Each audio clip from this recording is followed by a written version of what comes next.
Welcome into Jets Nation Radio. I'm Angus Hout, and we got Sam Brownell this time around. How you feeling after your cold, bud? Still recovering a little bit, but we're getting better. Yeah. Going out last night probably didn't help, but No, but I mean, you got to enjoy your Saturday nights. yeah. Yeah, exactly. So have you watched much Jets hockey? Just because I know you're incredibly busy these days. I've been catching most of the games, yeah. Okay. So what is your impression of the Jets team right now? Because I do have one word to describe them, but I want to know what you think of these Jets right now. I think they're a little frantic right now. If I had to pick a word to describe them, a Frantic. little all over the place. We need to figure out playing 6-on-5 hockey. Yeah. Those are both pretty tough. I don't know. I think they're still winning games, and they need to have a better, like, they need to figure out their power play, get that going on the right track. But I do think as guys start to come back, I know Ehlers and Appleton, I guess, are pretty far out, but Barron should be coming back soon. So He is a game time decision tonight. so he could even potentially be in the lineup tonight. So Yeah, that's nice to exactly. see. So, which is really exciting because like Morgan Barron's pretty good, and there's like it's a bit of a competition for the Jets to see who's out of the lineup. Who do you think is the guy who comes out of the lineup? That's tough. I mean, Icemon's been unreal. I don't think you can pull him out. Definitely not. Harkins has been looking pretty good as well. That's tough. Like, that's a really, I don't envy that decision. Johnson Fialbi penalty kills, so that's tough. I honestly don't know. It might be Gagne. Well, okay. Really, not Manalainen. Manalainen has done nothing for me in the last few games. I think he's the guy that Yeah, comes out. it's got to be between those two, but I think it'll probably end up being Manalainen. They're not going to take Gagne out, but No, it's got to be between those two. I don't even think it's between those two. I think it's cut and dry Manalainen. Like Gagne's been very serviceable on the top line. He hasn't been great, and actually, Axel Janssen on the top line. That looked really fun the other night for the two shifts we got to see He him was there. buzzing. I Yeah. mean, he can keep up with Connor. That's the thing, and Gagne just can't. Yeah, and that's a big thing, and you can't rely on Scheifele every single rush to be the guy. So having Fialbi up there is just brilliant, and his He's hands also his hands are the big thing though for Fialbi is he needs to figure those out. but he's such a good forechecker that he can go in, like, when they dump that puck in, he can go get it and find Connor. Yeah, and I've been kind of wondering why they haven't been using him on that top line at all, because like Gagne's fine, he's been serviceable like I said, but he's not fast, and you could probably switch them out every other shift. I wouldn't even mind seeing Isamon get a shift or two up there. Oh, not at all. That guy would be fantastic up there. I mean, he's a skilled guy.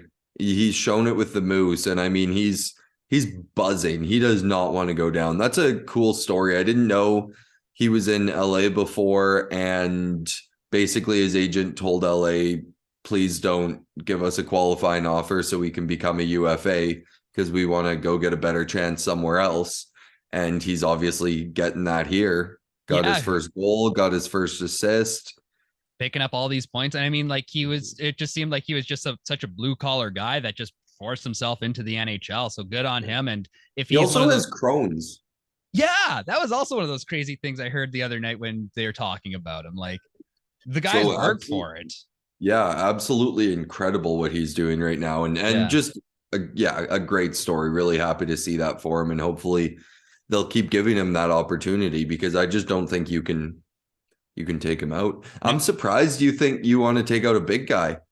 Yeah, well, it's just I don't know. That's not like you at all. It's maybe there's like some bias here, but no, I just haven't seen enough from Manalainen. Yeah, I think you're probably right there. I really liked him coming out of camp, and he even got moved down to the fourth line, didn't he? Yeah, he did. He got up to the third line, and like Lowry, Fialbi, and Manalainen, it wasn't working out for them. So like they had 2 games with that line, and it was just brutal. And I thought Manalainen needed to come out after those 2 games. So the fact he got in on the game the other night against Dallas, I was kind of shocked about that, but because I thought maybe Toninato would get in.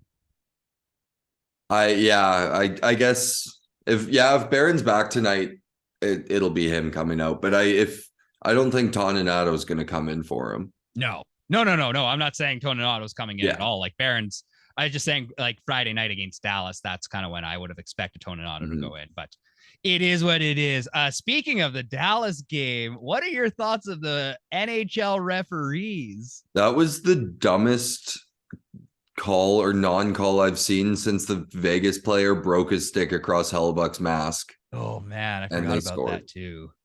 That was absolutely, I don't give a shit if Morrissey bumped Jamie Benn. The goalie's down on the ice with his helmet off. It's not an immediate scoring chance because they made multiple passes. And the only reason it was a scoring chance from the blue line was because our goalie was laying face down on the ice. Like, that was the biggest bungled call, and it gifted Dallas a point. Yeah, well, and then they even had 3 minutes after that to figure out the time clock too. Like, it was just like one of those things. If a lot of people are watching that game, it makes the NHL look real shoddy. Because shocking. That was, thank God the Jets ended up winning that game, because if it was a 3-point swing instead of just the 1-point swing, I would have been losing my mind. Oh, absolutely. But Morrissey in overtime lately, he's just been crushing it. Morrissey for the entire game has been crushing it. Yeah, he's been unbelievable. Unbelievable. Yeah. I can't really say anything negative about the guy. We'll get to a question about him a little bit later, but yeah, those overtime goals lately have been worth it. And I mean, unless things shake out horribly and Dallas barely gets into the playoffs and the Jets miss because of that 1 point, then I'll be furious. But to see that Morrissey goal was well worth the heartache of that missed point. I just think in such a tight division, that point is massive. Oh, huge. Massive. Yeah. So, well, and the fact that Shovel Day, you really hate to see it. And it could be the difference between us playing Colorado in the first round or playing Seattle as the wild card team. Like that could make a difference down the stretch. Yeah, it really can. So it's well, let's really just hope that it doesn't really affect anything, but we'll see what happens at the end of it all. But overall, the Jets 6-on-5. So let's be real. It's been four goals in 2 games on the 6-on-5. It's we can't count the Robertson one. No one logically can. I heard one of the reporters try and pull that on Bonus, and he's just like, no, you can't say anything about that. That was he wasn't impressed. Yeah. So still 4 goals in 2 games with the other team's goalie pulled is bad. I think the Carolina game, that's on Bonus.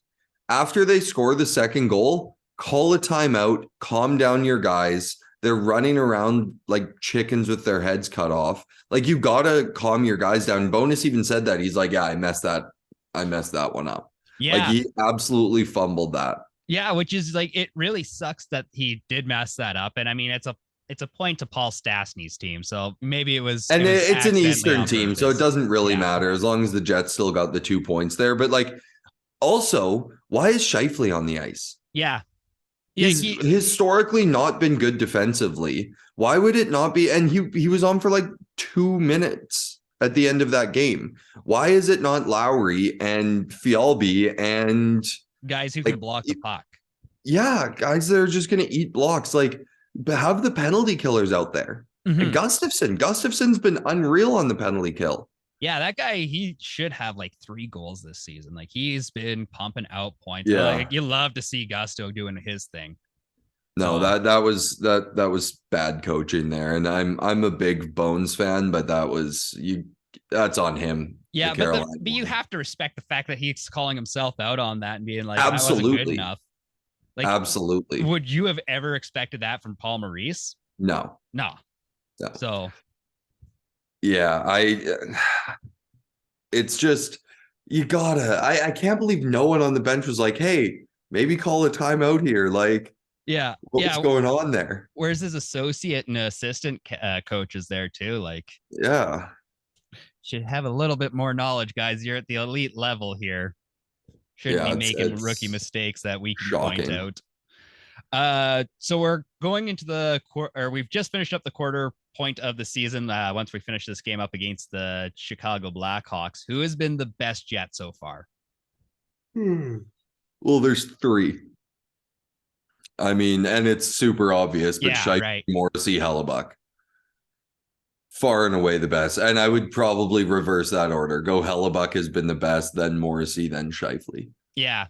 Yeah. And it's not remotely close. Like Connor's starting to pick it up again, but 5 goals in 5 those games. guys are the reason the Jets are second in the division. Yeah.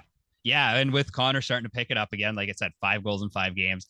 Yeah, we need Ehlers back. Bad. I mean, our power play is so bad right now.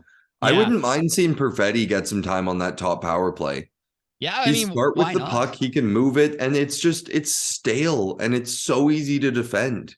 Mm-hmm. Yeah, and like the fact they didn't give Ville Heinola any time on the power play while he was up, it's like that's such a waste of your young talent. And it's like I get it, but Ville looked really bad. I didn't think he looked terrible, but I mean, like I didn't think he looked fantastic. I guess really bad might be too much, but he wasn't good. The first game was definitely shaky. At the second game, you could start to see some momentum, but like that's his issue is he gets 2 games and then he doesn't get anything else. How are you supposed to be a legitimately? Like, I'm glad. I understand taking him out for DeMello. Like DeMello came back. If they had taken him out and put Copa Bianco back in, I would have been pissed. Yeah. Yeah, absolutely. Sandberg has been more steady. Absolutely. 100%. Sandberg's been much better. Yes. Yeah, I would like to see Ville get more time, but right now it doesn't really make sense. No, not at all. But I mean, what I like, at least give your young guys an opportunity to succeed. Get that point or two. That way, you know, I think they should have had him on the second power play unit while he was up for sure. Yeah, well, that's where he thrives. Like your power play is sub 20. Like it's not good enough. You have to take some risks to figure this out. Isn't it one of the worst in the league? It's 23rd, 24th, somewhere in there, I believe. So like bottom. But it's the bottom half of the league. I'm not saying it's been good. The penalty kill though. Top penalty kill, fantastic. Yeah. Penalty kill, we're 5th right now. Yeah. But I mean, like before the game against Dallas, the Jets were 2nd in the league or 3rd in the league, something like that. So 25th on the power play. That's bad at 18%. Yep. With all the talent the Jets have, that's not good. That's embarrassing. That's really bad. Yeah. Well, and you bring in this power play guy from Edmonton in Lauer? Yeah. No, is that Brad Lauer? Either way, whoever you bring him in and he's supposed like the guy, the Oil Kings coach, right? The Oil Kings coach. Brad Lauer. Yeah, that is Brad Lauer. Okay. So you bring him in and he's supposed to have this genius power play, but it hasn't been genius at all. It's been the same thing it's been for the last 5 years. Yeah. So having like it was one thing for that to be the power play when you had Patrick Laine's shot. Yeah. Because even not getting the best chances, he's putting that puck in the net. With like Connor is a decent shot, but it's not going in. You got to mix something up. You got to move guys around because right now it's horrible. Awful. It's brutal. So yeah, I don't know. Watch some old clips, maybe figure out something from the 1980s and maybe see if that works. But yeah, whatever. I think it looks like a power play from the 80s right now. Guys just cement boots on, not moving at all. Yeah, let's see if we can get 18 passes rolling here, and then all of a sudden we'll go in the back of the net. It just doesn't work. Yeah. It's bad. But get Cole Perfetti on PP1, and some passes are going to happen. Some feet are going to get moving. Like it's going to be far better. You just have to do something. Yeah. Because 25th in the league, like what are you going to do? Change it up and it's going to get worse? Yeah. There's it can't get that much worse. So so do something. Something's got to give. Something's got to change with that because it's embarrassing to have that bad of a power play with this good of a talent. Yeah. So okay. I'd seen something interesting on Twitter Friday night. Someone said like Adam Lowry would be a great 4th liner on a contending team.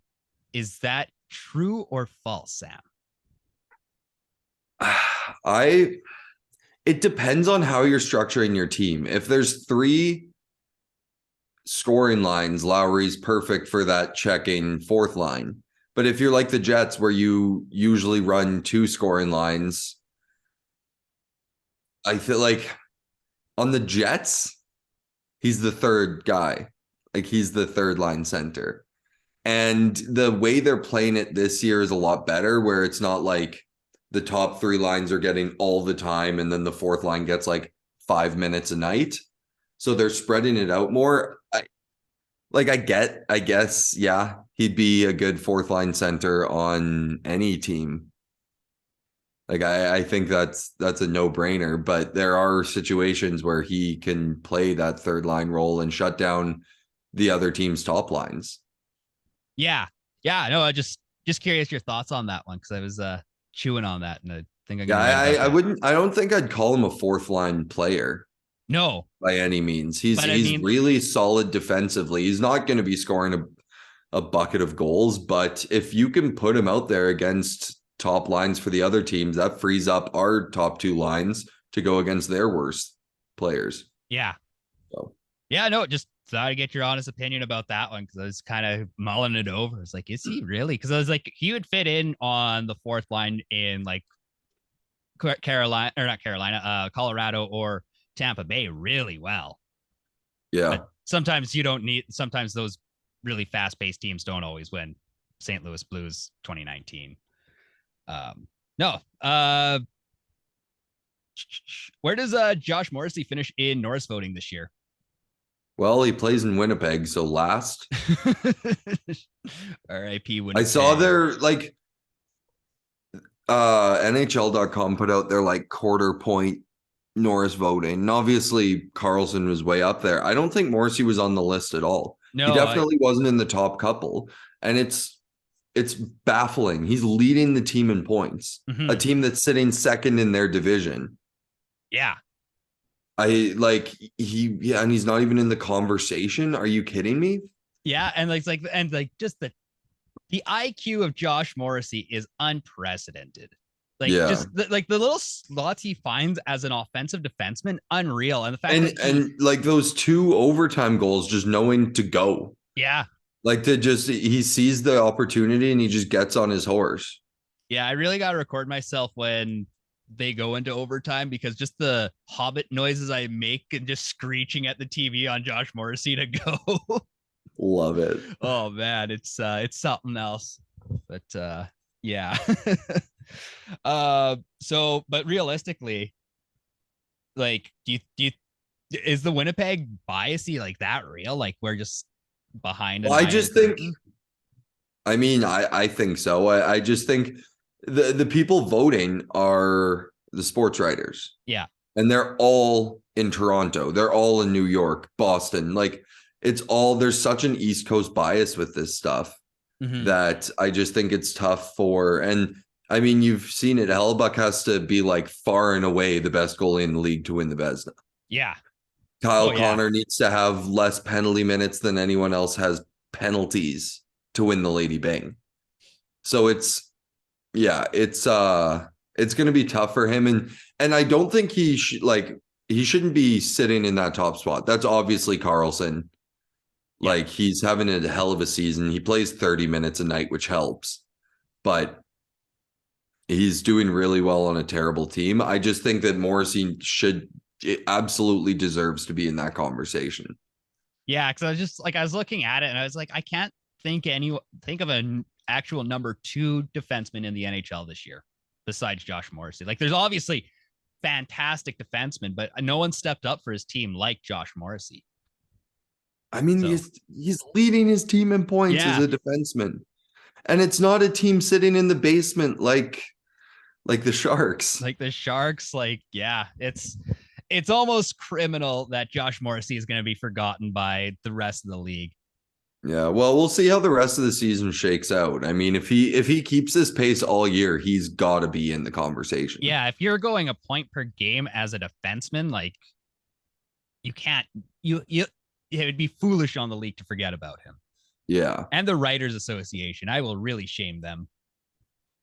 Even though I have no realistic reasons why they should know about me. I got a whole 218 followers on Twitter. Go me. Okay. The fun question of the week. Which Jet would you go to a sporting event with? Probably Ehlers. Ehlers? Just no, Nate Schmidt. Nate Schmidt? Yeah, he just looks like a great time. What sporting event would you go to him with? I don't know, maybe a football game. Football He's game? from Minnesota. We'd probably get along pretty well. Probably. What's You'd the have to hope Vikings? so. Yeah. Yeah. Right on. I support it. If I'm doing anything, I want to go to like a racing event with Connor Hellebuck and just drink beers in the sun all day, or a fishing derby and partake in the fishing derby as well. There you go. Yeah, that sounds like a good time. It would be a fantastic time with Connor Hellebuck. Like, who doesn't want to hang out with the goaltender? I feel like I have goaltender vibes, so he and I could hang out, or we'd hate each other. You have goaltender vibes. Yeah, all goaltenders are weird. I wanted to be a goaltender growing up. That was like, that's pretty weird. Yeah. Hey man, there's just something exhilarating about catching a puck in your hand. Jets have 3 games I guess 4 games before we talk next. We got Chicago, Colorado, Columbus, and Anaheim. Okay. What are the Jets going to do this week? I'm trying to pull up their schedule so I can look, but it's taking a minute. Fair enough. Colorado tonight, that's a win. That's got to be a win. Chicago. That's what I meant. I was looking at the Blackhawks logo. Chicago tonight, that's got to be a win. No question. Colorado, tough. That's a tough game. They're a very good hockey team. But the Jets have been showing up against these contenders and making them look sloppy. True, and that's back at home. So let's say that's an overtime win. Columbus. Ooh. They've been bad this year too. Yeah, I think that's not a hard week, other than Colorado's a good hockey team, but Chicago's terrible, Columbus is terrible, Anaheim's really terrible. So let's say 4-0 this week. 4-0. I love it. Maybe with a overtime game. I think we get points in all 4. Might lose in overtime to the Avalanche, but no, I think the Jets can pull this off.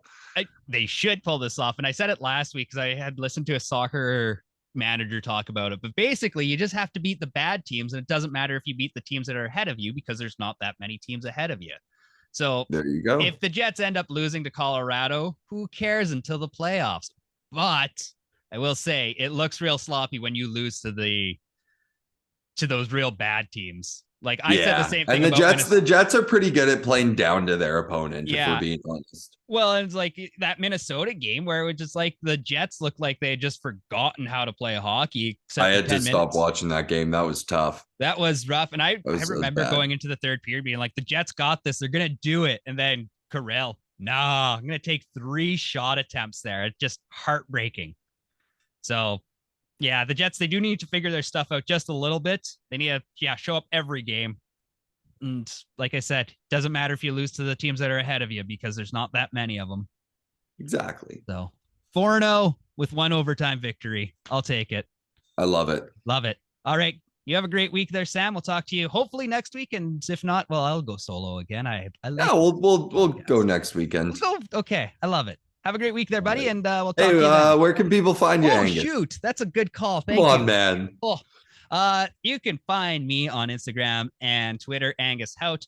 You can also go find Jets Nation, jetsnation.ca, Jets Nation on TikTok, Instagram, Facebook, and Twitter.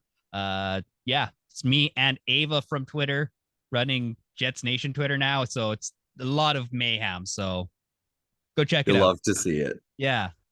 Mayhem rules. It's like, beef sells records and beef sells hockey websites. So I don't think no, that's wrong. We're going to figure something out here. Sorry, I had something rolling in my brain.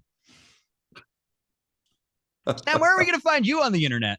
On Twitter, it is sbrownl12. And then on Instagram, it's Sam Brownell Radio. Go hit up the Movember link there. Donate some money to my Movember campaign. I got less than a week left, and I still need to raise like 170 to hit my goal. So dang, go check that out. You did that all within the back half of November, didn't you? Yeah, I kind of forgot to like promote it and stuff.